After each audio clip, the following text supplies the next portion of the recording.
We don't rise to the level of our goals, we fall to the level of our systems. If you relived yesterday exactly the same without changing a single detail, one more time than another, then repeated 365 times, where would you end up? This question isn't meant to inspire, but to reveal the truth. We don't live our lives by a sudden awakening, but by small behaviors repeated so often that we no longer even notice them. Some wake up and drink a glass of water. Others pick up their phone. Some sit up straight and write down 3 things they need to do today. Others check emails, then drift into the news, then drift into something else. No longer clear. All are habits. No behavior is random. Even procrastination, distraction, or the weariness in your chest are the results of micro-choices we've repeated so often we've forgotten we ever chose them. So if we want to change, where should we begin? Not at the peak of ambition, where goals are written on a board like declarations, nor at the depths of emotion, where we panic as we see our lives slide downhill, but in a small place, rarely seen by anyone. The underlying system that controls daily behavior. Because when the system is wrong, every effort becomes a struggle against ourselves. And when the system is right, good behavior happens almost effortlessly. This book doesn't promise that you will become the best version of yourself in 21 days. It doesn't call you a warrior or a hidden success. It simply shows you one very simple thing. Habits are the technology that operates identity. If you want to live like a disciplined person, you don't need to force yourself every morning. You need to design a system that makes the right behavior happen naturally. And if you're stuck in an old loop, what you need isn't new inspiration, but a new behavioral architecture. This isn't a book to read once and change. It's a book to help you restructure yourself silently but thoroughly. It doesn't tell you to try harder, but asks you a more dangerous question. Is the system you're living in making you the person you want to be? If not, perhaps it's time to stop asking what you want and start asking what you've been repeating every day without realizing it. And from that question, perhaps a new system will begin. The fundamental principles. I used to think I was an ordinary person. When you get your face broken, rush to the hospital by helicopter, suffer seizures, and fall into a coma just because you stood in the wrong place on a soccer field, life gives you a lot of time to rethink.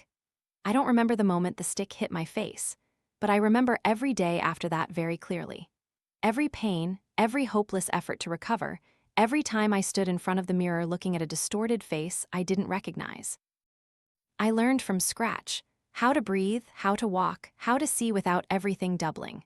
Those days held no grand goals, no great ambitions, just one repeated question: how can tomorrow be a little better than today? When you have nothing, you start with tiny things. I went to bed earlier, made my bed neatly, rewrote notes after class. No one cheered me on for those things. No one took photos to post online. No one told me to keep trying. But something strange happened, little by little. Those tiny habits began to accumulate into something powerful. My first year of university, I got perfect grades.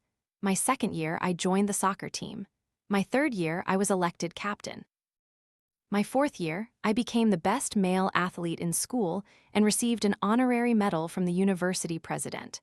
That might sound impressive, but I'm not telling it to show off. I'm telling it because everything started with folding a blanket. After waking up, I fully lived the truth that I later named the surprising power of atomic habits. The world loves grand transformation stories from nothing to billionaire, from overweight to supermodel, from unknown to legend. But real life isn't like that. Most revolutionary changes begin with something that looks utterly mundane. It doesn't have the crisp sound of firecrackers, nor the dazzling light of fireworks. It begins the way ice melts. You watch an ice cube on the table, the temperature rises degree by degree, from 25 deg to 31 deg, nothing happens. You think perhaps nothing will change. Then at 32 degrees, the ice cube shudders, the first drop of water falls. Transformation always happens in silence, in what's called the plateau of latent potential, where you see no results appearing. But in reality, everything is quietly accumulating. When you finally see results, people call it a breakthrough. But you know it's the result of hundreds of small actions repeated in the dark. We don't win because of one grand moment. We win because we win 1% every day. That's the essence of atomic habits. Atomic means the smallest, indivisible unit, yet it's also what makes up the entire physical world. Thus, a tiny change, if done correctly, can reroute the entire trajectory of your life. Imagine if every day you improve just 1%, after 1 year, you won't just be a little better, you'll be 37 times better. But if every day you get 1% worse, after 1 year, you'll almost disappear. And the strange thing is, no one notices the gradual decline, just as no one sees you improving until you become someone entirely different. Habits are like compound interest. Small, consistent, enduring. The annoying thing is that good things accumulate very slowly, while bad things collapse very quickly. You eat healthy for 3 days, no one notices.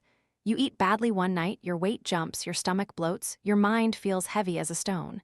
But life is decided by these very small things, not by a sudden moment of euphoria. If you lived today for another 10 years, where would you go? You don't need to see the future, just look at the trajectory you're on. Habits are the trajectory, results are just the destination. Your money is the cumulative effect of financial habits. Your body is the imprint of your eating and exercise habits. Your knowledge is the result of your learning habits. Your career reflects your work habits. Your happiness is the crystallization of your thinking and relationship habits. Someone asked me, how do I become the best version of myself? I said, stop looking at the destination. Look at the system you operate every day. A soccer team doesn't win a championship by obsessing over the scoreboard. An entrepreneur doesn't succeed by fixating on revenue targets. You don't become wise just by aiming to read 30 books a year. Success isn't in the destination. It's in the cycle you create, the system you repeat daily. And that system always follows a sequence. I call it the 4-step habit loop. 1. Cue asterisk something happens that grabs your attention. For example, your phone buzzes. 2. Craving, asterisk you want a certain feeling. For example, you want to know who messaged you. 3. Response, asterisk you take action. For example, you open the phone to check. 4. Reward, asterisk you feel happy, your curiosity is satisfied, dopamine floods in. This is a closed-loop machine, a self-reinforcing cycle. The more you repeat it, the more automatic it becomes. The more automatic, the less conscious you are of what you're doing. We still think we control our behavior, but in reality, behavior operates like a reflex learned over time. That's why many people fail when trying to change. They try to fix the result, but don't touch the root cause. They want to be thinner, richer, happier, but don't change the system that produces their current reality. It's like cleaning a messy room. After you clean it, 3 days later it's the same. You're cleaning the result, but not changing the habit of accumulating clutter. To change long-term, you need to adjust the system, and a good system starts with how you see yourself. Most people start in the wrong direction. They focus on what they want to achieve. I want to lose 10 pounds. I want to read 30 books. These are outcome goals. Then they start planning actions, dieting, scheduling study time, going to the gym. That's the process level. But what makes everything sustainable lies in the third, deepest layer, identity. Who do you believe you are? Someone who says, I'm trying to quit smoking, trying to change my behavior, but still believes they are a smoker. Someone who says, I don't smoke, has redefined themselves. Every action is a vote for the person you want to become. Every time you read a book, you're voting for the image, I am a learner. Every time you go to the gym, you reinforce the belief, I am a healthy and disciplined person. You don't act for the goal, you act to live up to the image of yourself. To change sustainably, start with a simple question. Who do I want to become? I used to think I couldn't write. In high school, my teachers gave me average grades, sometimes even criticizing my work. But when I started sitting down and typing every day, writing 2 articles every week, month after month, I gradually stopped thinking I was a bad writer. I started believing I was a writer, and I lived by that belief. You don't need a grand milestone to establish an identity. Just one action, small enough but repeated often enough. That's how every identity is built. Repeated behavior becomes evidence for belief. You don't need to be right 100% of the time, just the majority of the votes, just over 50%. You act more like a reader than a non-reader. You choose to walk instead of being inactive more often than yesterday. You behave like a calm person instead of getting irritated like an old habit. And gradually, you become the version you choose. If every behavior originates from cue to craving to response to reward, then we can reprogram the system. If you want to form a good habit, make it 1. Obvious, 2. Attractive, 3. Easy, 4. Satisfying. I call these the 4 laws of behavior change. If you want to create a habit, make the cue easy to notice, the action appealing, easy to do, and then the reward stimulating enough. If you want to eliminate a bad habit, reverse them. Make the cue invisible, make the action unattractive, increase its difficulty, and make the outcome unpleasant. It's not as simple as flipping a switch. But that's the framework I've tried, lived with, and that has helped thousands of people rebuild their lives. In the next section, I will share with you each law in detail, not just theory but practical examples, where seemingly ordinary people have used habits to create extraordinary things. But before we get into that, remember, you don't become great because of one moment. You become great because you do that small thing, repeating it until no one doubts who you are. And whenever you doubt whether you can change, just ask yourself, today, will I cast another vote for the person I want to become? Just one vote is enough. Law 1, make it obvious. I am not a doctor, nor a priest, hypnotist, or wizard, but something happened that made me believe humans have the ability to notice anomalies that they themselves cannot explain. It was when a nurse in a Canadian hospital entered a patient's room, glanced at the man lying there breathing steadily, then stopped. He was conscious, talking normally, his skin wasn't pale, blood pressure stable, but the nurse felt something was off. A subtle intuition. She left the room and called the on-call doctor. The doctor asked if there were any specific symptoms. She shook her head, just something strange. They rushed the patient to emergency. Minutes later, he went into septic shock, almost dying if not for prompt treatment. Later, the doctor himself said that the nurse couldn't explain it, but her subconscious had aggregated microsignals. Skin moisture, breath, nail color, movement rhythm, everything was warning, just too subtle for conscious recognition. That's a perfect example of an invisible cue. We live in a world full of all kinds of signals. Sounds, smells, images, sensations. Most are ignored, but a few will pass through the filtering wall of consciousness, hit a trigger point in the brain, and turn into behavior. If you want to change a habit, start by making the cue so obvious it cannot be ignored. Behavior originates from a cue. If you don't recognize that cue or let it pass unconsciously, you will continue to live by old habits. You open the refrigerator and grab a can of soda just because it's right at eye level. You pick up your phone right after opening your eyes because it's next to your pillow. We don't choose the best habits. We choose what is most obvious, most visible, most convenient. You eat what you eat not just because you're hungry, but because of what's in the pantry. You smoke not just because you're addicted, but because someone just lit up in front of you. You scroll online not just because you need entertainment, but because the Facebook icon lights up every 3 minutes.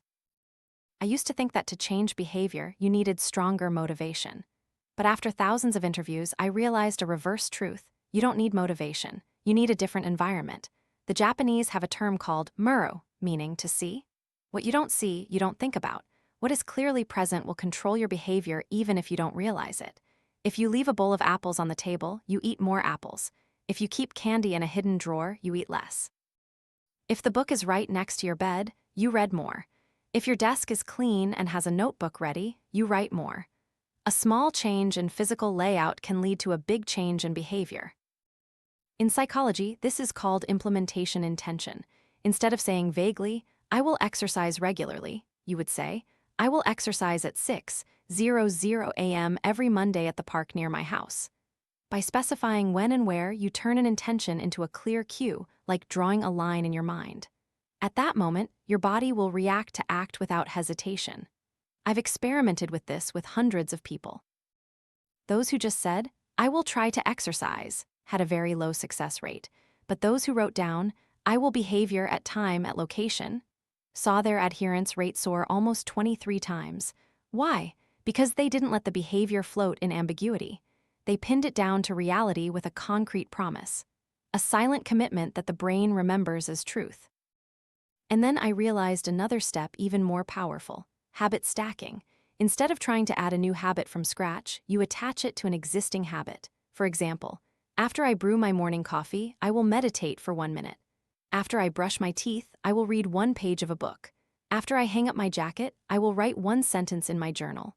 After I shut down my computer, I will hug my child for 10 seconds. The old habit acts as a hook, an anchor to attach the new behavior to. You don't need to create entirely from scratch. You just need to leverage existing behavioral chains. The more specific the behavior, the closer it is to your reality, the higher the chance of adherence. I once helped a client form the habit of drinking water regularly every morning in a very simple way. He placed a water bottle right next to his toothbrush. So every morning after brushing his teeth, an already existing habit, he saw the water bottle, and the new habit of drinking water immediately followed. No alarm clock needed, no reminder app, just a clear, visible, memorable cue connected to the flow of daily life. A good environment doesn't make you remember, it makes you unable to forget. But it's not just physical. You can design your social environment where every cue from others becomes a catalyst. When I wrote this book, I joined a group of authors who wrote every day. We didn't need to cheer each other on with slogans, we just needed to know others were working. They weren't showing off, they were just writing, and so I wrote along. Humans are creatures of imitation. We learn to smoke, to love, to spend money, to behave, to be jealous. All come from observing others, especially those we consider close, similar to us, or admire. Choose the person you want to become, then find ways to get closer to them. If you live in an apartment full of lazy people, you'll gradually drift into that rhythm of life. If you walk into a room full of people reading books, you'll find it hard to scroll on your phone for more than 5 minutes. The environment isn't just where you live, the environment is where habits are programmed. And finally, there's a secret most self-discipline courses never tell you. You don't need that much self-control. Sounds paradoxical, right? Imagine two people who both want to lose weight. One always keeps sweets in the kitchen, sees soda when opening the fridge, and their desk is full of snacks. The other doesn't buy any sweets. Who do you think will need more self-control? Clearly the first person. But is that willpower or simply a poorly designed environment? The more you have to resist temptation, the more willpower you expend, and willpower is finite. It dwindles with each decision, each internal conflict, each time you have to tell yourself, no. That's why successful people aren't necessarily stronger. They just have fewer difficult decisions to make because they've programmed their environment to the point where good behavior becomes obvious and bad behavior becomes impossible. If you don't see the snack bag, you don't eat it. If you don't bring your phone into the bedroom, you don't scroll online at 1:00 a.m. If you leave your workout clothes ready right by the door, you can hardly make excuses about being busy to stay home. Stop challenging yourself in a battle you can avoid. Self-control is a short-term strategy. Changing the environment is a long-term strategy. One day, I visited a temple in Japan. No gatekeepers, no smoking signs, yet no one smoked, no one made noise, no one littered, no one needed reminding.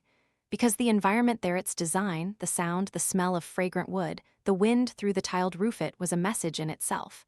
You step in and automatically live differently. Good habits don't have to be a battle. They can be a natural consequence of the environment you create. Start over from where you live. If you want to read, put books in the most visible place. If you want to learn a foreign language, stick vocabulary on your bathroom mirror. If you want to write, open your computer to a ready-to-type file as soon as you wake up. If you want to play music, put your instrument in the middle of the room. If you want to eat healthy, display fruit on the table and hide the popcorn. Make good habits obvious. And if you really want to go further, write down every habit in your day from the moment you open your eyes until you turn off the lights to sleep. Name each behavior neutrally, without judgment. Then next to each behavior, mark it, plus if it helps you become the person you want to be, if it pulls you away from that image, and equals if it's neutral with no significant impact. This is an extremely powerful tool. I call it the habit scorecard. It makes the unconscious conscious. It helps you see yourself in your rawest, most honest version. You cannot change what you don't recognize, and once you've seen it, you won't be able to unsee it. Asterisk Law 2, make it attractive. In 1954, two researchers named Olds and Milner accidentally discovered a button that could make rats addicted. They implanted an electrode into a rat's brain, and somehow it hit just the right region for producing dopamine, the pleasure chemical. Every time the rat pressed the lever, its brain flooded with joy.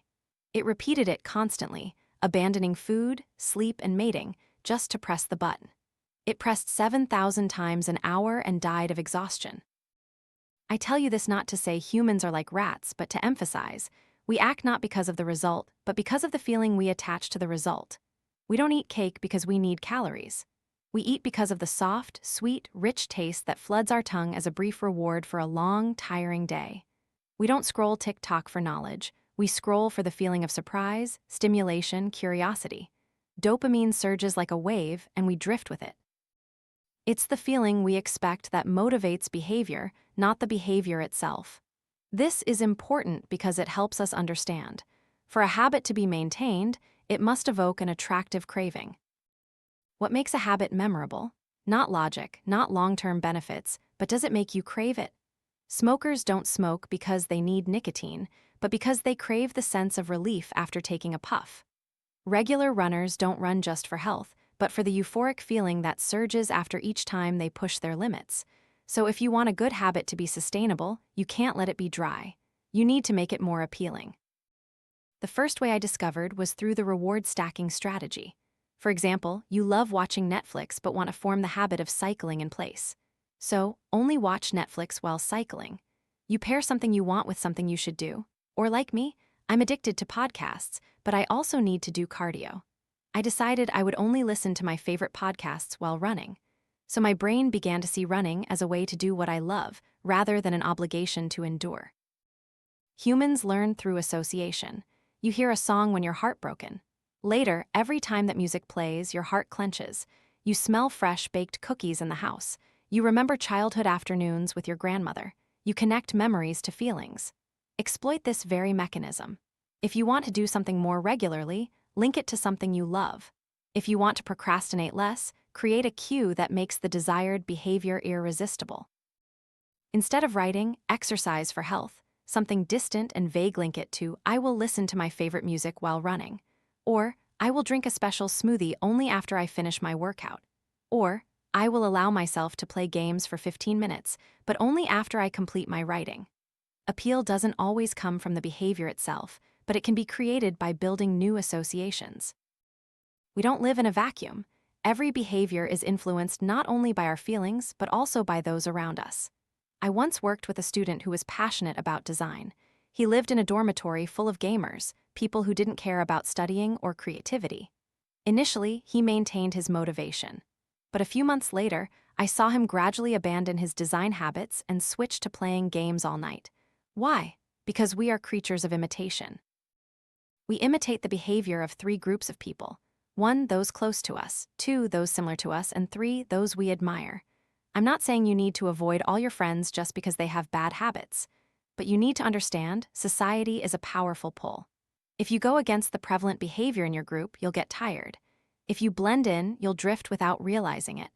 Therefore, for sustainable change, find a group of people for whom the behavior you want to adopt is normal. I once joined a small gym. No one there showed off muscles, no one took selfies in front of the mirror, but they came regularly. They didn't need motivation, no slogans, they just came to work out and left. Their regularity pulled me along. It showed me that here, working out every morning was normal. And gradually, I no longer had to force myself. I came to exercise not to achieve a goal, but because that's what someone like me does. The society you choose doesn't just create an environment, it creates identity. And then you'll notice a strange thing happen. You don't have to fight old habits. You just need to make the new behavior more attractive in the current context. For example, you can't change the genes that make you like sweets, but you can change how you react to the cue. If you always eat snacks when you're sad, replace snacks with a few light exercises. If you often scroll online when bored, replace it with listening to a short podcast or doodling in a notebook. Initially, the replacement behavior will feel forced. But if you combine it with a reasonable reward, a little dopamine, a little enjoyment, a little pride, it will gradually become the default behavior. There's a technique I often apply when faced with temptation. I call it reframing behavior. Instead of thinking, I have to eat healthy, think, I get to eat things that make my body feel light and clear. Instead of thinking, I have to read books instead of scrolling online, think, I get to discover things that others sleep on. The brain is very sensitive to words. Have to makes you feel forced. Get to suggests freedom. You no longer do the right thing out of fear. You do it because you want to. Finally, don't forget one thing. A bad habit is not an enemy. It's just the wrong solution to a legitimate need. You smoke not because you like smoke, but because you need to reduce stress. You scroll online not because you love drama, but because you lack connection. You overeat not because you're hungry, but because you need to feel loved, comforted. So don't just try to eliminate habits. Find the deeper need beneath them and meet it with a better solution. I once had a friend who, every evening after work, would open a can of beer and sigh. That went on for 5 years, to the point where just hearing the hiss of the can opening would instantly relax his body. One day, he tried replacing beer with a hot cup of chamomile tea. Initially, he felt no difference other than a sense of absence. But he didn't give up. He brewed the tea, poured it into a thick ceramic mug, sat in his old chair, and played familiar light music. And then that very familiar sequence became the reward. After a few weeks, the sound of boiling water began to have an effect. The steam from the tea rose like a new cue. Dopamine didn't come from alcohol, but from the recognition. This is a time to relax. A ritual recreated, an old behavior transformed simply by making the new reward more attractive. So instead of trying to resist bad habits, ask what they're helping you with, and then find a way to help yourself better without betraying that need.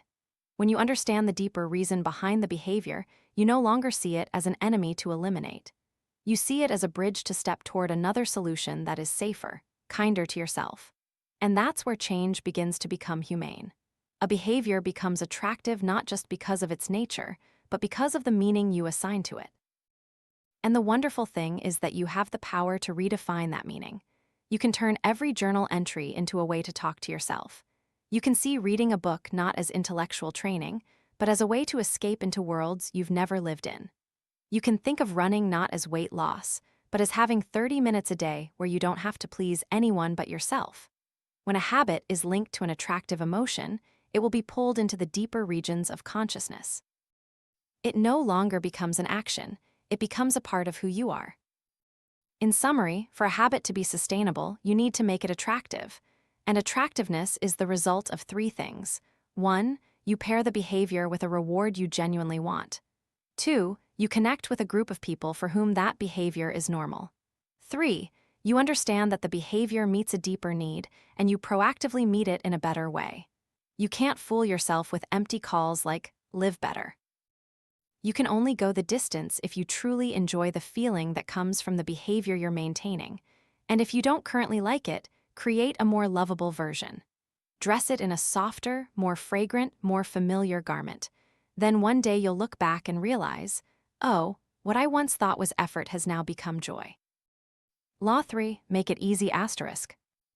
When I started this journey, I didn't know I was building a book. I just knew I was typing. 1 article a week, sometimes an anonymous blog post, a few hundred views, sometimes an article no one read but me. But I wrote not because I was good, but because I repeated it. You might be better than me, but if you write once a month and I write once a week, over time I will win. Not because of talent, but because of frequency. That's what I learned in my fine arts bachelor's program. 2 groups of students were assigned the task of creating an excellent photograph. Group A was asked to submit only 1 photo, but it had to be perfect. Group B had to take 100 photos, regardless of quality. Guess which group produced the most beautiful photos? Group B, because while Group A was engrossed in theory, Group B acted, and through action they improved. We are often tempted by perfection, but it kills progress. You don't need to be perfect, you need to start. And to start easily, you need to make the behavior as light as a flick of the wrist. I used to think that to change, you needed determination. But in reality, what you need is to reduce friction. What does that mean? It means if you want to exercise more, leave your running shoes by the door. If you want to write more regularly, open the document you're working on so it appears as soon as you turn on your computer. If you want to read, place a book on your pillow every morning. If you want to cook healthy, chop vegetables the night before. Every small step you eliminate is one time you shorten the distance from intention to behavior. Good habits should be as easy as sliding downhill. Bad habits should be as hard as climbing a mountain. I call this the law of least effort. Humans don't always choose the best thing. They choose the most convenient thing. That's why you grab junk food because it's nearby. That's why you watch YouTube because it's already open. That's why you don't exercise because you have to change, leave the house, find an exercise routine too many steps. Make the behavior you want require fewer steps, and make the behavior you want to avoid more complicated. I once helped a girl break the habit of checking social media by moving the apps off her home screen, deleting automatic passwords, and installing software that forced a 10-second wait before opening the app. That's all, 10 seconds. But with those 10 seconds, she had time to think. Dopamine no longer won instantly. The behavior was no longer automatic. And then it faded. We often imagine change as something monumental. I have to work out an hour every day, write 1,000 words, eat a strict diet. But it's these grand expectations that scare you. Forget them. Start with something so easy you can't make an excuse. I call that the 2-minute rule. Every good habit can be shrunk into a behavior that takes place within the first 2 minutes. Read a book every day becomes open the book and read a passage. Do yoga every morning becomes unroll the mat on the floor. Write every day becomes open the computer and type a sentence. Run 3 kilometers becomes put on your running shoes. Your task isn't to complete it, it's to show up. Because once you start, the rest will happen automatically. Like walking into the gym, just by being there, the likelihood you'll work out is very high. Like a guitar player, just pick up the guitar and your fingers will automatically find the frets. Habits are the result of starting the action, not of prolonged willpower. You might think, but what difference can 2 minutes make? I ask in return, have you done that every day? Because if you can't consistently do the smallest thing, you'll never have the strength to maintain something larger. Repeated behavior, no matter how small, is the first vote you cast for your new identity. And when you do that day after day, the small becomes big, the simple becomes natural, the difficult becomes easy. You don't need to start strong, you just need to start. I once coached an entrepreneur who could never read more than 3 pages of a book. He always said, "I'm too busy." I suggested he try reading just one passage every morning while brewing coffee. A week later, he had finished 3 chapters. Because when you shorten a habit to 2 minutes, you remove the barrier. And when the habit becomes easy, you no longer have to force yourself. You just flow with it. But there's one more thing. Repetition is the measure of success, not perfection. How often you do it matters more than how well you do it. A bad but consistent workout is still better than an excellent but rare workout. A messy journal page every day is still better than a thesis you never start. Stop measuring by results. Start measuring by the number of times you show up. I use a simple system, streak tracking. Every time I complete a habit, no matter how small, I record it. It could be a mark on a calendar, a number in a notebook, or tapping a button on an app. But the important thing isn't the tool, it's the feeling of accumulating. And then you don't want to break the streak. Because that streak, even if just a few scribbled numbers, is proof. I am becoming someone else. But there will be days you miss. Maybe because you're sick, maybe because of work, maybe because life throws something unexpected at you. That's normal, everyone stumbles. So the difference lies in this, never miss twice in a row. The first time is an accident, the second time is the beginning of a new habit, the habit of giving up. Create a rule for yourself, no matter what, I will get back to it the next day. You can exercise for 10 minutes, write 1 line, read half a page. The goal isn't performance, the goal is to maintain the flow. When you understand that small behaviors lead to big successes, you'll stop comparing yourself to others and start walking with yourself. But there's an even higher level, habit automation. You don't just want to make habits easier, you want to make them almost impossible not to do. For example, you sign up for monthly tuition so you don't have to decide each time. You have fruit delivered to your home regularly so you don't have to remember. You install an app to block social media during work hours so you don't have to resist. When you design an environment where good behavior happens automatically, you reduce the number of choices. And the fewer choices you have to make, the less fatigued you become, the less you procrastinate, the less you fail. Let the system win instead of willpower. And then you'll realize something interesting. Good habits don't need to become stronger, they just need fewer obstacles. A stream isn't stronger than a rock, but it overcomes the rock because it never stops flowing. It doesn't ram its head against the rock, it flows around it, it waits, it repeats. You are the same, you don't need to be stronger to change. You just need to be softer, more consistent, easier. You might not be good enough today, not determined enough, not smart enough, not rich enough. But if you show up, repeat, and make the behavior so easy it's impossible not to do, you're living by the principles of the best people in the world. Results don't come from explosions, they come from accumulation. Law 4, make it satisfying. A boy in Oregon was abandoned at 9 years old. His parents were drug addicts. He bounced between strangers' homes, surviving by stealing. By 14, he had dropped out of school, left home, and was addicted to heroin. By 18, he was in prison. And then a small thing happened in his cell. He started cleaning the toilet. No one told him to, and no one rewarded him. He just felt good when things were clean. Then he continued to clean his cell, the floor, the table, cleaning until someone noticed.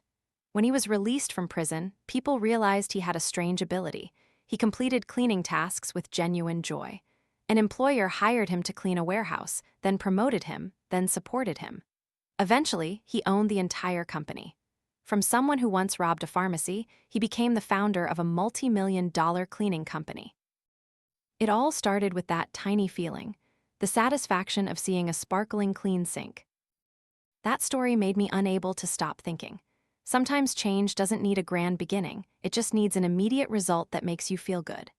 Our bodies operate on a crude but powerful principle. What is rewarded will be repeated, what is punished will be abandoned.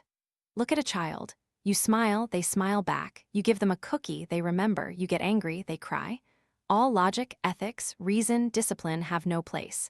Everything operates on the principle of immediate satisfaction. The problem is that in the modern world, most good habits don't have an immediate reward. You eat salad, you don't feel healthier instantly. You exercise, your stomach is still flabby. You learn French, no one praises you for saying bon. Meanwhile, bad habits offer immediate rewards.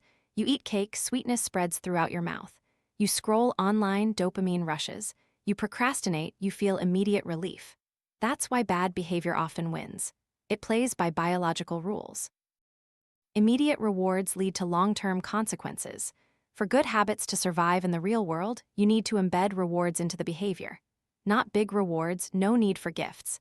Just let the action conclude with a positive feeling, however small. I write in my journal every evening. Initially, it was an obligation. Later, I placed my favorite cup of tea right next to me, sipping warm sips as I wrote. The smell of cinnamon, the taste of chamomile, the feeling of rest. That's all, and the behavior repeated. Someone asked me, "How do you know a habit is working?" I asked back, "Is it satisfying?" If yes, you don't need encouragement, you don't need a reminder calendar, you don't need an alarm. You just want to keep doing it. So instead of just focusing on the ultimate goal, find ways to place joy right within each behavior. I once worked with a woman who wanted to break the habit of biting her nails. She tried everything: fake nails, gloves, reminding herself every time she caught herself nothing worked. Until she did something very odd. She put bitter medicine on her fingertips. Every time she bit, the bitter taste flooded her tongue, an immediate, unpleasant sensation. Her brain reacted. This is wrong behavior. After a few weeks, the habit disappeared. Bad habits don't disappear because they're threatened.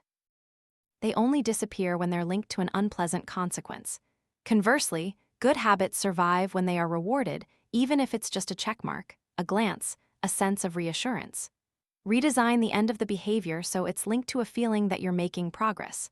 We don't need anyone standing behind us cheering, but we are very sensitive to the feeling of progress. When you put money into a savings jar, each coin is proof. When you cross off a square on a calendar, each mark is a step forward. When you note down the 12th consecutive day of running, that number becomes a source of strength. We don't need applause, we just need to see that we're moving forward. I once had a small glass jar containing 100 colored stones. Every time I completed an article, I dropped a stone into the jar. The soft clinking sound, the concrete, tangible feeling, stones piling up. I saw the journey was no longer vague. You can do the same with any habit. Count consecutive days, mark on a wall, track in a notebook, use a reminder app. The important thing isn't the tool, but the immediate feedback. It makes your brain understand, this behavior is worth repeating. But don't just build rewards into the behavior, build in accountability. It sounds strict, but I'm serious. Having someone know you're trying makes the change more obvious. We often break promises to ourselves, but are very reluctant to break promises to others. Find a companion, not to supervise, but so you know someone is witnessing your growth. I once had a friend named Brian. Every Monday, we'd call for 15 minutes, not discussing work, just asking each other, "Did you do what you said you would this past week? What caused you to stumble? What behavior are you choosing to improve this week?" 3 questions. 15 minutes and change gradually formed. The truth is, habits don't form in silence. They thrive better when someone sees them, someone believes in you, someone isn't surprised to see you getting better. So be a little public. Let your good behavior become a story someone can tell, not because you need fame, but because you want to live with witnesses. When you have a companion, you are no longer alone in your battle with yourself. Each good behavior witnessed and acknowledged becomes a tangible step forward. They don't need to reward or praise. Sometimes it's just a knowing glance. I see you. And so, you can't easily turn back. I once witnessed a woman lose 20 kg not because of iron discipline, but because she joined a support group. Every week they sent pictures of their meals, recounted their slip-ups, shared small victories. No one was a nutritionist, but they became a mirror, helping each other see where they were. Social accountability, however small, carries more weight than personal goals. And then you realize a paradox. The more proud a behavior becomes, the less you want to break it. No one wants to skip brushing their teeth when they know they've done it consistently for 6 months. No one wants to skip exercise today when they've gone 43 consecutive days without interruption. No one wants to slip up once when they feel they are living up to the image they value. It's no longer about achievement, it's about identity. But if you slip up, forgive quickly, return even faster. Don't let one bad day ruin a long streak. Don't let a small slip turn into a breakdown. Remember, you're not in a sprint, you're on a long walk. And the winner isn't the one who finishes fastest, but the one who is still walking when others have stopped. I asked a friend, a well-known coach in the industry, what do you see as the common thread among the most successful students? He didn't mention physical fitness, nutrition, or willpower. He just said, they don't give up. When they're interrupted, they return early, and when they return, they don't start from the starting line. They continue from where they fell. That's all. No magic, just the return. And by now, you can see that the entire system I've built revolves around one thing, making habits obvious, attractive, easy, and satisfying. Each law is part of a circle. A clear cue leads to you noticing. An appealing behavior leads to you wanting. An easy action step leads to you doing. A satisfying conclusion leads to you wanting to do it again. That's not a formula. It's a biological structure we've lived with since ancient times. The thing that made us hunt, survive, learn, love, survive, and continue to evolve. So why not use it to reprogram ourselves? You don't need to change your entire life tomorrow. You just need to change one behavior and make it worth repeating. Every time you complete it, close that behavior with a feeling you want to remember. A silent, yes, in your head, a high five with a companion, a glance in the mirror where you feel good about yourself. Habits don't need to be forced if you know how to feel good. Advanced tactics. I once thought I would become a professional athlete, but then I met someone almost 20 cm taller than me, with arms like albatross wings, running as if the ground had no gravity. That's when I understood. There are some things you cannot train. Genes don't determine everything, but genes define your limits. If you are 1.58 m tall, you can play basketball, but it's hard to become LeBron James. If you have a short arm span, you can still swim well, but it's not easy to beat Michael Phelps. And if you are an introvert, standing on stage every day will drain your energy twice as fast as for a born extrovert. This is not pessimism. This is truth. And understanding this truth means you no longer waste time competing where you are at a disadvantage. You start seeking out areas that suit your nature. I don't know if I have a talent for writing, but I know one thing: I enjoy sitting down and typing. While many find writing a burden, I find it a way to think better. I can write for hours without getting bored. That comfort itself is a sign, a signal saying, hey, maybe this is something that fits your psychological makeup. When you find a behavior that suits you, is right for you, and nurtures you, that's when habits become sustainable without force. People often say, train to become better. I say, train where you have the opportunity to become your best. Don't try to become a violinist if you hate the sound of a violin. Don't try to become a CEO if you dislike negotiation. Don't race where others are genetically supported and you are not. Find the intersection of 3 things. 1, what you're good at. 2, what you enjoy. And 3, what you can easily sustain. That place won't be the loudest place. It will be where you discover what you're looking for. And once you're in the right place, the next question is, how do you maintain motivation? If you've ever played video games, you know a strange feeling. The closer you are to winning, the more intensely you play. The closer you are to a high score, the harder it is to stop. Because you've entered a state called the optimal zone. There, the challenge isn't too easy, you don't get bored, and not too hard, you don't give up. It's in the sweet spot of just difficult enough. I call that the Goldilocks rule, inspired by the story of the girl with blonde hair who tried 3 bowls of porridge. One too hot, one too cold, only the third was just right. The brain is the same. It craves challenges, but challenges that are just enough for you to feel like you're progressing, not drowning. Recall the last time you learned something new. If it was too easy, you skipped it. If it was too hard, you avoided it. Only when it was just right, making you stretch but not break, did you truly commit. This state, when prolonged, is called flow. And flow doesn't come from comfort. It comes from where you are reaching, trembling, but still having a chance to win. That's why the best habit maintainers don't do the exact same thing over and over. They have variations. They run the same distance but add a little pace.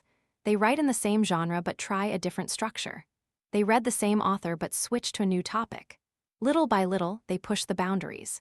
They keep themselves from getting bored, because boredom is the biggest enemy of habits, not pain, not fatigue, but soulless repetition that makes you feel nothing anymore. I once had a reader named Alex. He ran every morning for 100 consecutive days. On the 101st day, he quit. I asked him why. He said, "I don't know what I'm running for anymore." That's the clearest manifestation of a lack of feedback. Imagine playing a game with no score, learning an instrument with no sound, writing with no one reading, working with nothing changing. When behavior doesn't generate emotional feedback, you lose motivation. So measure, don't be perfectionistic. Just know where you're going and whether what you're doing is creating any small change. But sometimes you go too far. Some start with good intentions, going to the gym to get healthy, then become obsessed with muscles. Some journal to heal, then turn it into a self-control machine so suffocating they can't breathe. Some study out of love for language, then lose their joy because they're obsessed with grades. Because every habit can become a cage if you don't know when to let go. That's the rarely spoken dark side of habits. When you get good at something, you'll be tempted to keep it forever. You can fall into a subtle trap of efficiency. You write in one style because it's well received. You do one exercise because it gives results. You live one way because it's been proven. But then one day you stop progressing. You just repeat and repeat. If there are no new challenges, it leads to hidden stagnation. That stagnation doesn't cause pain. It doesn't scream in your head. It just seeps in like an anesthetic, making you vaguely wonder if you are living or just maintaining a mechanism. Be careful. When a habit becomes a fixed identity, you will find it hard to change, even when you know you need to. That's why I always remind people, identity is a place to start, not a place to be confined. Be willing to shed part of your old identity if it no longer serves you. Ask yourself again, is this habit still helping me move forward, or is it keeping me in my comfort zone? Am I willing to try again from the beginning with the innocence of an apprentice? I used to be a guy who wrote a blog every week. Then I wrote books, then I taught. But I always returned to the old question, am I doing this because I choose to or because I'm afraid of doing something new? Once I tried rewriting my entire workflow, cutting what had worked, trying things that weren't sure to succeed. The results weren't perfect. But I felt alive again and I understood. Evolution isn't just about genes, it's about willpower, habits, and tools. It helps you create a better version of yourself, but you are not a tool of those habits. Use them as a launch pad, not a cage. Remember, you are the designer of the system, not its slave. And here, we have completed the journey. From my seemingly hopeless, broken face to rebuilding my life with small habits, from understanding how behavior is governed by laws to using the 4 laws to reconstruct every habit, and now to mastering that system so as not to be controlled by it. You don't need to start big. You just need to start with the smallest thing and repeat it until no one doubts who you are. And if there's one thing I can leave you with, it's that every action, no matter how small, is a vote for the person you are choosing to become. Cast your votes consistently. At some point, you will become the elected one. As I sit here writing these lines, I don't see myself as anyone special. I don't have an extraordinary memory, iron discipline, or a particularly extraordinary journey. But I did one thing and repeated it long enough. And that is the biggest lesson I can share with you. You don't need to do big things, you just need to do small things, repeat them, and get better over time. When you see an athlete competing at their peak, you see the result, but you don't see the 10,000 hours of tedious training. When you admire an artist, you don't see the days she drew poorly, selling nothing. When you read a great book, you don't know that the writer deleted at least 30 drafts before that. We often admire results and forget that everything starts with mundane habits repeated with love. And if you ask me what the secret to sustainable results is, I will say this. Love the process, not just the outcome. Design a system so that you get to live within good behavior, not struggle every day. You don't need to become perfect. You just need to improve 1% every day and let compound interest do the rest.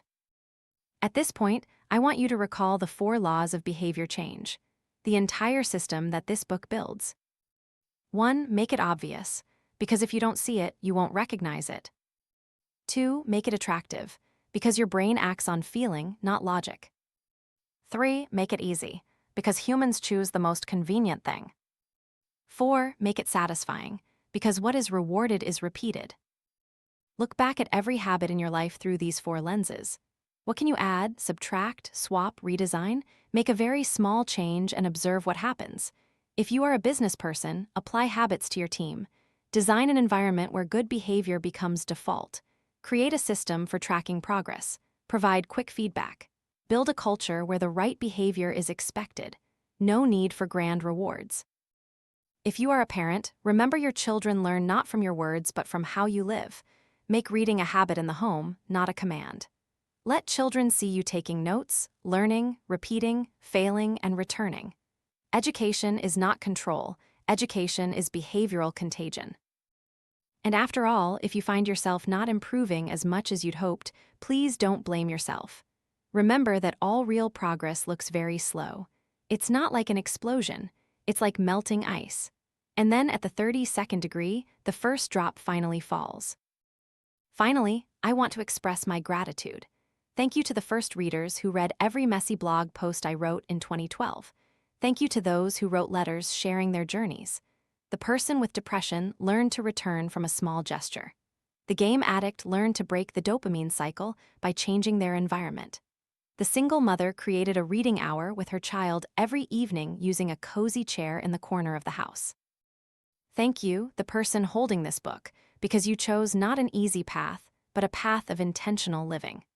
I don't know who you are, but I believe if you continue to cast votes for the person you want to become, you will wake up one day and find that you are living as that person.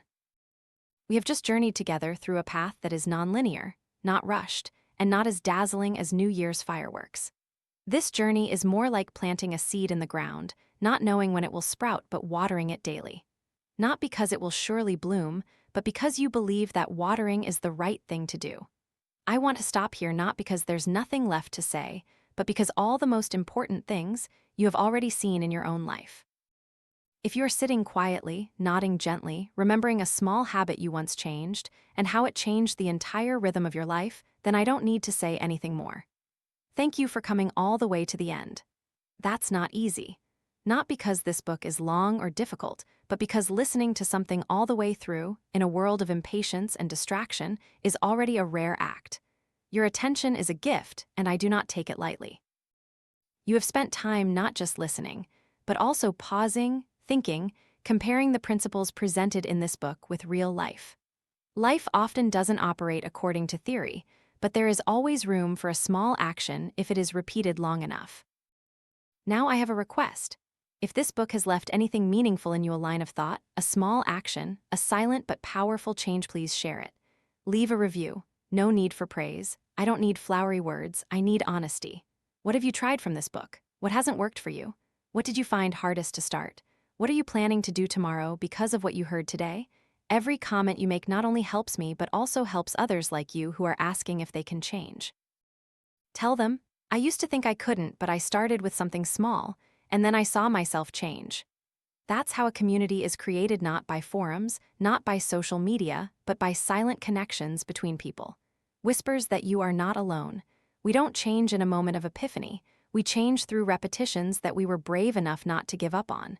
Thank you for not giving up, at least until this final page.